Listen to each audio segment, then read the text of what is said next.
Buen día. Nosotros somos el equipo 1, conformado por Nájera López, Nute Romero, Palma Castro y Servín Aramas. Esta es la presentación de nuestro reporte de la práctica número 10, que es el proyecto de calor latente de fusión del agua. Bueno, el propósito de esta práctica es determinar la cantidad de energía necesaria para fundir la masa de hielo sin que éste muestre un aumento en su temperatura. Y de esta manera, pues poder comprender el principio de transferencia del calor durante el cambio de estado físico, en este caso de hielo a agua líquida. Pero primero, pues tenemos que entender qué es calor latente. Y el calor latente es la cantidad de energía necesaria que una sustancia requiere para cambiar de estado físico, repito, en este caso de sólido a líquido, sin mostrar un aumento en su temperatura. Y como se muestra aquí en la ecuación, sería la energía necesaria es igual a la unidad de masa por el calor latente. Y ya una vez que se dio el cambio de fase, pues ya se podrá ver el aumento en la temperatura, porque, bueno, en este caso el hielo, eh, sus átomos y moléculas están fijas en la red cristalina bajo 0 °C, pero al aumentar la temperatura, estas moléculas vibran y de tal manera que llega un momento en el que se vence la fuerza de, ¿cómo se llama?, de atracción, y entonces la red cristalina se rompe y pasa a un estado líquido. Y ya la energía recibida, pues ya se convierte en energía térmica y es como vemos el aumento de la temperatura. Eh, en esta siguiente diapositiva podemos ver el diagrama de fases del agua, que nos dice que, bueno, la curva de coexistencia del sólido del líquido es en negativa en este caso, porque el aumento de la presión atmosférica favorece la fusión de hielo. Y esto ocurre porque el hielo es menos denso que el agua líquida. Y así, pues, al aplicar presión, se reduce el volumen total y favorece el estado líquido. Y bueno, la figura 1, con su diagrama de fases del agua, nos ayudaría a comprender o a complementar el concepto del calor latente de fusión, ya que describe las condiciones termodinámicas bajo las cuales ocurre el cambio de fase sólido a líquido y cómo la presión y la temperatura afectan la energía que se requiere para este cambio de estado. Para esta práctica utilizamos como equipo el material de laboratorio, equipos y reactivos. Para el instrumental se usó un calorímetro, un termómetro, espátula, probeta de 200 mililitros, vasos de precipitado de 50 y 100 mililitros, un termómetro, balanza analítica, cronómetro y una parrilla eléctrica. Para la parte de los reactivos se usó hielo y agua destilada. Enseguida se explicará el procedimiento, pues el cual nos sirve para determinar el calor latente de fusión del agua, es decir, la cantidad de energía que necesita el hielo para derretirse sin cambiar de temperatura. Para esto se requieren dos partes. La primera parte se compone de 4 pasos, en el cual el primero es medir. Se miden 150 mililitros de agua a temperatura ambiente. Registrar la temperatura inicial. Es decir, se mide la cantidad y temperatura del agua inicial para tener una referencia del punto de partida del experimento. Así luego se puede calcular pues el cambio de temperatura, o sea, delta T, cuando se mezcle con el agua caliente. Paso 2: depositar. Verter el agua en el calorímetro, registrar la temperatura cada 30 segundos durante 5 minutos. Aquí el calorímetro pues se usó para minimizar las pérdidas de calor al ambiente. Se pretende registrar la temperatura que ayude a verificar que el sistema esté en equilibrio térmico, o sea, la temperatura ya no cambia con el tiempo. Paso 3: medir 175 mililitros de agua caliente a punto de ebullición, registrar la temperatura inicial, verter el calorímetro y mezclar. Aquí se mezcla el agua caliente con el agua a temperatura ambiente para producir un intercambio de calor. El agua caliente cede energía y el agua más fría absorbe esa energía hasta alcanzar una temperatura final en común. Y pues se registra cada 30 segundos para que en el cual se permite observar la evolución térmica y así detectar el momento en que se estabiliza. Y como resultados, este primer paso, sí, que este paso es registrar una tabla de temperatura y contra el tiempo para completar la mezcla. La gráfica o la tabla de temperatura contra el tiempo permite observar cuándo el sistema alcanzó el equilibrio térmico. Esto sirve para calcular el calor específico efectivo del calorímetro o su constante de calibración. Para la parte 2, que es la fusión del hielo o determinación del calor latente, también se usan tendremos cuatro pasos, el cual el primero es 350 mililitros de agua fría, o sea, en 6 grados centígrados, en el calorímetro estarán, registrar la temperatura inicial y cada 30 segundos durante 5 minutos. El agua fría, en este caso, será el medio que cede el calor al hielo para que éste se derrita y así pues registrar la temperatura que garantiza que el agua sea estable y así pues pueda conocer su temperatura inicial para los cálculos de transferencia de calor. Para el paso 2, secar y pesar 2 cubos de hielo a 25 a 37 gramos. Se seca para evitar incluir agua superficial que alteraría la masa real del hielo y pues la masa exacta que es esencial porque el calor latente de fusión se calcula con la fórmula de calor latente, como ya se dijo en la diapositiva anterior, es igual a la masa por delta. Paso 3, verter el hielo en el calorímetro y mezclar. Aquí el hielo absorbe el calor del agua hasta derretirse completamente. Durante este proceso, pues la temperatura permanece constante mientras el hielo se funde, lo cual pues permite medir la energía involucrada en el cambio de fase. Y pues registrar la temperatura cada 30 segundos, perdón, permite identificar el punto en que todo el hielo se derritió y el sistema alcanza el equilibrio térmico.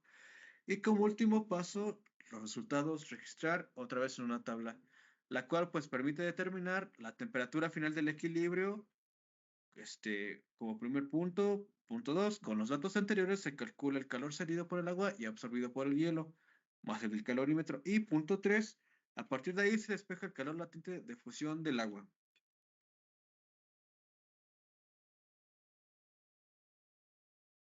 Bueno, en este caso, como ya lo mencionó mi compañero, se hicieron dos tablas. Bueno, sí, se hicieron dos tablas. La primera es la temperatura del agua en caliente, en donde los primeros 5 minutos que se registraron fueron a temperatura ambiente, dándonos primeramente una temperatura de 19 grados, sin embargo ya se mantuvo en una constante de 20 grados. En el caso del tiempo en 5.5, que en este caso sería nuestro tiempo cero en la mezcla, nos dio una temperatura de 30 grados que fue aumentando a 34 grados conforme la mezcla se fue homogenizando y terminando en una temperatura de 33 grados Celsius. En este caso, los cálculos que se realizaron fueron de energía ganada es igual a menos la energía que se cedió. En este caso, haciendo conversiones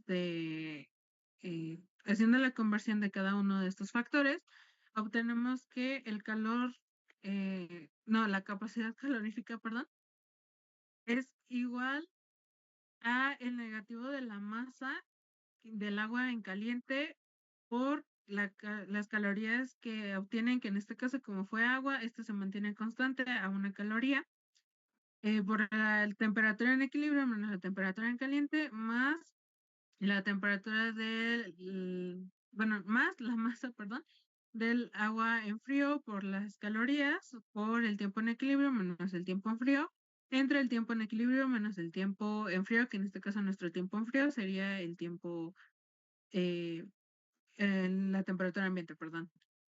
En este caso utilizamos una masa de 80 gramos para cada uno y se obtuvo un tiempo en equilibrio de 34 grados, obteniendo así un una capacidad calorífica, perdón, de 197.33 grados. Bueno, en el caso de La temperatura en frío, de igual manera, se volvió a repetir el mismo proceso de registro en tiempo. Sin embargo, el agua que se utilizó fue en frío, eh, obteniendo así una temperatura de 6 grados iniciales, pero se mantuvo constante en una temperatura de 7. Posteriormente le agregamos hielo. En este caso fueron 27.44 gramos de hielo, y así se obtuvo un tiempo, no, una temperatura, perdón, de 2 grados inicialmente. Sin embargo, se mantuvo constante entre 1 y 0 grados. En este caso, los cálculos son similares. Sin embargo, lo que se está calculando es el tiempo latente de fusión. Bueno, el tiempo latente, en donde los datos que utilizamos fueron la masa del hielo, las calorías, el tiempo en equilibrio, la temperatura, perdón, en equilibrio y la temperatura de fusión, la masa del agua fría, y nuestra capacidad calorífica, dándonos así una, un calor latente de 49.53 calorías sobre gramo. En este caso, para poder interpretar los resultados, primero hay que tomar en cuenta de que la capacidad calorífica es la representación del calor que aporta el calorímetro, es decir, que no sale ni entra, sino que se mantiene ahí constante. Eh, esta Esto puede variar dependiendo de las condiciones en las que se encuentre la prueba. Como en este caso, nosotros utilizamos un calorímetro de aproximadamente 200 mililitros, y la temperatura ambiente está en un aproximado de 20 grados. Sin embargo, debido a los cambios de temperatura, pues también pudo haber afectado en esto. Nuestra capacidad calorífica fue bastante alta a comparación de otras prácticas registradas en Internet. En el caso del calor latente, nos dio un calor latente de 49.53 calorías sobre gramo, dándonos una idea de la energía necesaria para que las moléculas del hielo se debiliten, pasando de un estado sólido a líquido, perdón, disminuyendo la temperatura del agua. Eh, en este caso, pudimos calcular el porcentaje de error de esta prueba utilizando un dato teórico que fue el calor latente del agua, que fueron los 80 calorías sobre gramo, obteniendo así un porcentaje de error de 38.08%. Esto puede deberse a varias condiciones de temperatura. Por ejemplo, la primera podría ser debido a que el agua que utilizamos nosotros no fue a temperatura ambiente, sino en agua fría. Eso pudo haber afectado, al igual de la misma manera que la temperatura del ambiente ha estado disminuyendo. Esta también puede ser otro de los factores que pueden haber afectado durante la realización de esta práctica. Bueno, pues yo voy a continuar y a presentarles lo que serían las conclusiones generales de la práctica, que en este caso pues se organizaron en tres ejes principales, que serían la sustentabilidad, la innovación y la pertinencia académica, pues del experimento llevado a cabo. Cada uno de estos aspectos nos va a permitir pues evaluar no solo los resultados experimentales obtenidos, sino también el valor formativo y ambiental de la actividad. Como primer punto, pues vamos a tener lo que sería la sustentabilidad y pues la práctica verde, ¿no? En este caso, nuestra práctica se caracterizó por tener un enfoque ambientalmente responsable, lo que la convierte en un ejemplo, pues, de laboratorio verde, ¿no? El uso exclusivo, pues, de agua destilada y de hielo como reactivos, pues, nos permitió que el procedimiento se llevara a cabo sin generar residuos peligrosos ni comprometer, pues, la seguridad de los integrantes de nuestro equipo.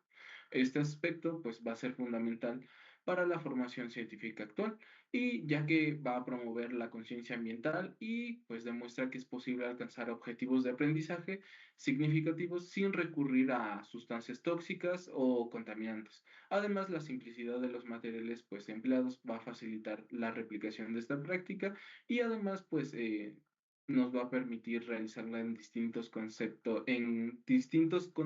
perdón, educativos, garantizando que el conocimiento pueda transmitirse de manera segura y accesible.